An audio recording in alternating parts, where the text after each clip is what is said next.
Olá, como vão todos? Espero que todos estejam bem, que todos estejam com saúde e em paz. Nós vamos iniciar mais esse estudo da doutrina espírita com a prece que Jesus nos ensinou. Pai nosso, que estais nos céus, santificado seja o vosso nome. Venha a nós o vosso reino, seja feita a tua vontade, na terra como nos céus. O pão nosso de cada dia dai-nos hoje. Perdoa, Senhor, as nossas dívidas, na medida em que perdoamos aos nossos devedores. Não nos deixes cair em tentação, livra-nos de todo o mal. Que assim seja. Nós estamos estudando o livro A Gênese, uma das 5 obras básicas que compõem a doutrina espírita, e estamos no estudo do capítulo 1, que é o caráter, das características ou caráter da doutrina espírita. Nós lemos até o item 20 no último episódio e vamos ler a partir do item 21 nesse episódio. Sigamos na leitura. Moisés, como profeta, revelou aos homens a existência de um Deus único, soberano, Senhor e orientador de todas as coisas. Promulgou a lei do Sinai e lançou as bases da verdadeira fé. Como homem, foi o legislador do povo pelo qual essa primitiva fé, purificando-se, havia de espalhar-se por sobre a terra. Então ele trata aqui, nesse item 21, da primeira revelação, que são os 10 mandamentos que chegaram através de Moisés. Então essa primeira revelação de Deus para o mundo moderno revelou aí para os homens a existência de um Deus único, porque até então havia diversas divindades diferentes, ainda existia aquela crença de que cada coisa na natureza tinha um Deus diferente ou uma entidade diferente, e esses deuses e essas entidades viviam à parte da humanidade, né? Então Moisés revela um soberano Senhor que orienta em todas as coisas. Então observa que, apesar de ainda ser uma revelação primitiva, a parte principal é orientar e não punir, né? Não castigar, mas orientar. A lei do Sinai, que a gente chama de os 10 mandamentos, lança as bases de uma verdadeira fé, né? Ele ensina como entregar-se a Deus. É assim que Moisés vive toda a sua vida, demonstrando às pessoas como esse Deus único e soberano Senhor está presente em todas as situações da nossa vida e influi, né, nas situações da nossa vida, levando-nos ao bem, levando-nos à prática do amor e da caridade. Logo em seguida, ele faz uma distinção entre o profeta Moisés e o homem legislador do seu povo. Então Moisés, enquanto profeta, traz a revelação divina do Monte Sinai, a revelação dos 10 mandamentos. Mas, enquanto homem, ele precisava manter a ordem e a disciplina naquele povo ainda muito primitivo. Então, nesse sentido, enquanto homem encarnado, Moisés era um legislador do seu povo, E através dessa legislação, ele tenta dar uma direção de purificação àquela fé que ainda era muito primitiva, ainda muito cega, muito bruta, mas verdadeira. Item 22, dando sequência na leitura. O Cristo, tomando da antiga lei o que é eterno e divino, e rejeitando o que era transitório, puramente disciplinar e de concepção humana, acrescentou à revelação da vida futura de que Moisés não falara, assim como a das penas e recompensas que aguardam o homem depois da morte. Então, o que é que o Cristo traz na segunda revelação, no segundo passo do nosso entendimento sobre as leis divinas? Ele pega daquilo que foi escrito, né, por Moisés e separa aquilo que é divino daquilo que é transitório, ou seja, separa aquilo que veio como revelação divina daquilo que foi escrito pelo legislador, pelo homem do povo, pelo Moisés encarnado. Pega esse divino e eterno, né, e acrescenta nesse divino e eterno a revelação da vida futura, ou seja, da vida após a morte, né? Essa revelação Moisés ainda não tinha falado a respeito, né? E assim o Cristo mostra para nós essas, vamos dizer assim, essa maneira como será a nossa vida após morte, né? Falando às criaturas do reino dos céus, né? Do reino que os aguarda depois da morte, aonde haverá penas ou recompensas que aguardam o homem de acordo com a sua conduta enquanto estiver vivente sobre a terra, enquanto estiver encarnado sobre a terra. E mostra que essas penas ou essas recompensas a cada um segundo suas obras, ou seja, é proporcional ao entendimento e ao conhecimento de cada um, mas também tem a duração e a consequência do arrependimento quando é um erro, ou da eterna sensação de felicidade quando é uma recompensa, né? Essa sensação de dever cumprido, não importa quando foi esse dever cumprido, ela nunca te abandona. Você sempre que recorda daquele evento em que você fez bem feito aquilo que era para ser feito, a sua sensação de dever cumprido permanece, ela não varia, por isso eterna. Sigamos na leitura, item 23. A parte mais importante da revelação do Cristo, no sentido de fonte primária, de pedra angular de toda a sua doutrina, é o ponto de vista inteiramente novo sob que considera ele a divindade. Esta, a divindade, já não é o Deus terrível, ciumento, vingativo de Moisés, o Deus cruel e implacável que rega a terra com o sangue humano, que ordena o massacre e o extermínio dos povos, sem excetuar as mulheres, as crianças e os velhos, e que castiga aqueles que poupam as vítimas.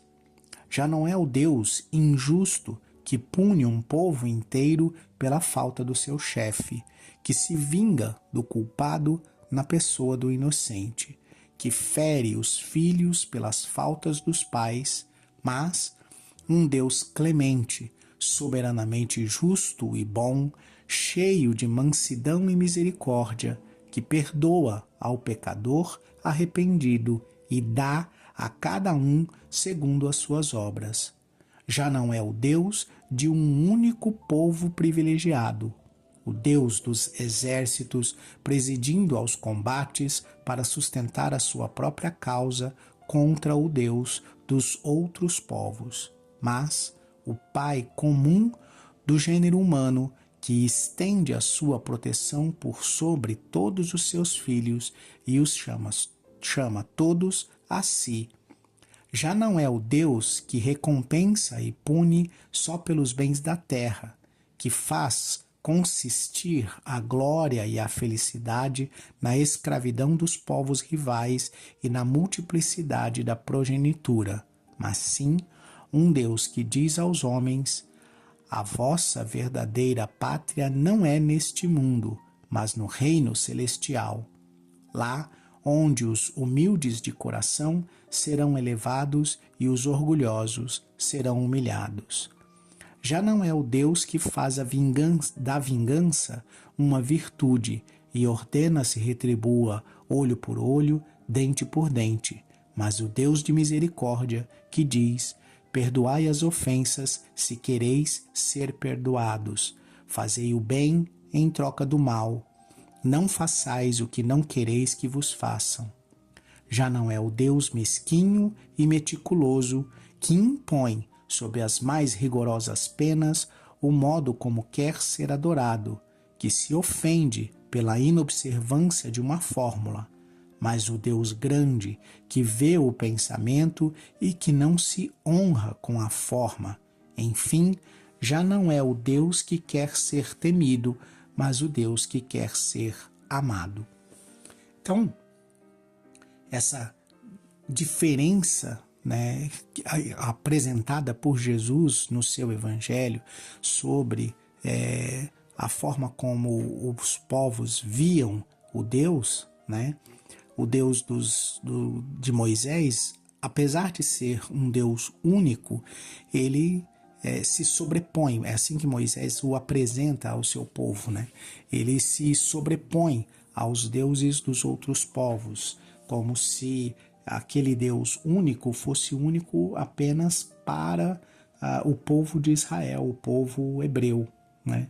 E o Deus que Jesus apresenta é um Deus para toda a humanidade. É um Deus que fala em amar o próximo como a si mesmo, em retribuir o mal com o bem, em não fazer ao outro aquilo que você não gostaria que fosse feito com você. Então, ele é um Deus de infinita justiça e de infinita bondade, mas de infinita misericórdia também. Então não é aquele Deus que castiga, não é aquele Deus que pune, não é o Deus que destrói, não é o Deus que determina o extermínio de um povo inteiro para que os seus exércitos marchem, como era apresentado por Moisés. Mas um Deus que ama indistintamente toda a humanidade e que estende a sua providência divina por toda essa humanidade terrestre, independente se essa humanidade o reconhece como Deus ou não, o compreende como Deus ou não. Então, o Deus que Jesus nos apresenta é um Deus que perdoa os inimigos ao invés de massacrá-los. Essas diferenças em relação à forma anterior de compreender a Deus fazem total caminho, vamos dizer assim, um caminho totalmente diferente ou um caminho totalmente novo para se chegar até o reino dos céus, para se chegar até esse Deus e para ter esse Deus em comunhão. Enquanto a era de Moisés é preciso reprimir os infiéis e subjugá-los e torná-los escravos, a era de Jesus é preciso compreender aqueles que não te compreendem e é preciso enxergar a todos como irmãos, amando-os indistintamente, mesmo que não pensem como nós. E esse recado de Jesus é então a segunda revelação. Agora, sigamos na leitura do item 24. Sendo Deus o eixo de todas as crenças religiosas e o objetivo de todos os cultos, o caráter de todas as religiões é conforme à ideia que elas dão de Deus. As religiões que fazem de Deus um ser vingativo e cruel julgam honrá-lo com atos de crueldade, com fogueiras e torturas. As que têm um Deus parcial e cioso são intolerantes e mais ou menos meticulosas na forma por crerem no mais ou menos contaminado das fraquezas e ninharias humanas. Item 25. Toda a doutrina do Cristo se funda no caráter que ele atribui à divindade, com um Deus imparcial, soberanamente justo, bom e misericordioso. Ele, Jesus, fez do amor de Deus e da caridade para com o próximo a condição indeclinável da salvação, dizendo: amai a Deus sobre todas as coisas e o vosso próximo como a vós mesmos. Nisto estão toda a lei e os profetas. Não existe outra lei. Sobre esta crença, assentou o princípio da igualdade dos homens perante Deus e o da fraternidade universal. Mas fora possível amar o Deus de Moisés? Não, só se podia temê-lo. A revelação dos verdadeiros atributos da divindade, de par com a da imortalidade da alma e da vida futura, modificava profundamente as relações mútuas dos homens, impunha-lhes novas obrigações, fazia-os encarar a vida presente sobre outro aspecto e tinhas, por isso mesmo, de reagir contra os costumes e as relações sociais. É esse, incontestavelmente, por suas consequências, o ponto capital da revelação do Cristo, cuja importância não foi compreendida suficientemente e, com triste dizê-lo, é também o ponto de que mais a humanidade se tem afastado, que mais há de desconhecido na interpretação dos seus ensinos. Então, como eu havia dito antes, né, até o ensino de Moisés, e mesmo porque ainda na época de Moisés, essas guerras entre povos e essas lutas por território e por poder, elas eram muito intensas e muito frequentes, faziam parte praticamente do dia a dia. As manifestações de Moisés nesse sentido, no sentido de vencer guerras e tomar territórios, precisavam ser contundentes para que ele pudesse ser ouvido e respeitado enquanto apresentava a fé em um Deus único. Já com relação a Jesus, essa fé em um Deus único estava sedimentada, mas era necessário apresentar o caminho correto, o novo caminho até até se aproximar de Deus, que é o caminho do amor, da caridade, do respeito mútuo, da tolerância, da compreensão, do perdão, né? De ver ao próximo como você vê a si mesmo. Então esse novo caminho precisava retirar do objetivo a ambição por territórios, a ambição por vitórias de guerra e colocar como objetivo um reino que não estava nesse mundo, um reino que, para ser alcançado, era preciso deixar para trás todas as conquistas materiais feitas neste mundo para que outros seguissem tomando proveito delas, porém deixá-las para trás, não se prender a elas, não se prender a essas conquistas nem a esses títulos terrenos.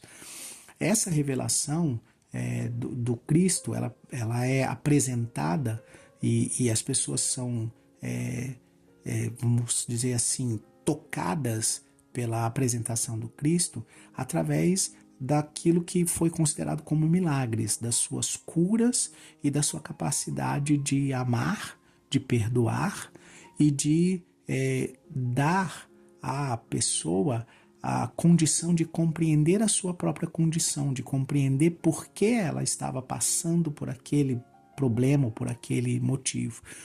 E os motivos pelos quais Deus atestava e aprovava nas dores, nas dificuldades, nas vicissitudes e nos desafios da vida.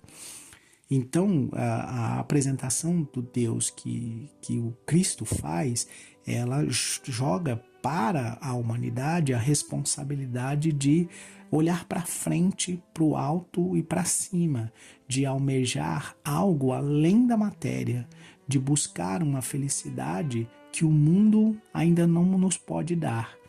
Essa revelação que o Cristo nos apresenta nos impulsiona para o alto. E aí, no item 26, a gente lê o seguinte: entretanto, o Cristo acrescenta: muitas das coisas que vos digo ainda não as compreendeis, e muitas outras teria a dizer que não compreenderíeis. Por isso é que vos falo por parábolas. Mais tarde, porém, vos enviarei o Consolador, o Espírito da Verdade, que restabelecerá todas as coisas e vô-las explicará todas. Isso está no Evangelho de São João, capítulo 14, item 16, e no Evangelho de São Mateus, no capítulo 17. Se o Cristo não disse tudo quanto poderia dizer, é que julgou conveniente deixar certas verdades na sombra, até que os homens chegassem ao estado de compreendê-las. Como ele próprio o confessou, seu ensino era incompleto, pois anunciava a vinda daquele que o completaria. Previra, pois, que suas palavras não seriam bem interpretadas e que os homens se desviariam do seu ensino. Em suma, que desfariam o que ele fez, uma vez que todas as coisas hão de ser restabelecidas. Ora, só se restabelece aquilo que foi desfeito. Então, o próprio Cristo, ao apresentar os seus ensinamentos, ele, já prevendo as nossas inferioridades, sabe que a gente vai trocar uma palavra aqui, mudar uma vírgula ali, no sentido de adequar os ensinamentos que o Cristo nos passou aos nossos próprios interesses, né, aos interesses de cada época e de cada século, buscando deixar, vamos dizer assim, mais frouxa esse objetivo de atingir o reino dos céus, de estar em condições de ter uma alma pura o suficiente para ingressar no reino dos céus.